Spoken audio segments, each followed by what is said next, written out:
Dili ang Biblia may pillar and foundation of truth, ha?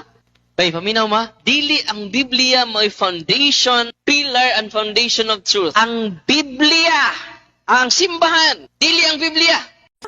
Sure ka? Ang simbahan mo ay pillar and foundation of truth? Oy, wa kakabasa sa John 14:6. Ngun si Ginoong Hesus, I am the way, the truth, and the life. No one cometh unto the Father except through me. Unya, moingon na nung ka nga ang simbahan mo ay pillar and foundation of truth. Gapataka argyug ka. Si Ginoong Hesus mo ay pillar and foundation of truth. Dili ang inyuhang simbahan. Bukbo, utog ka. Sapa. Parin ha. Narabas sa Malakias 2 titi na nasa baba sa pari ang pagtudlo. Balikan na to ang imong statement. Siya ang ulo sa talawas nga iyang iglesia.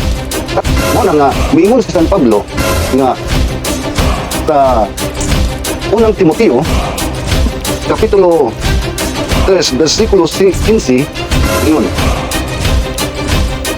But if I delay, this letter will let you know how we should conduct ourselves in the God's household, which is the church of the living God, the pillar and the foundation of truth.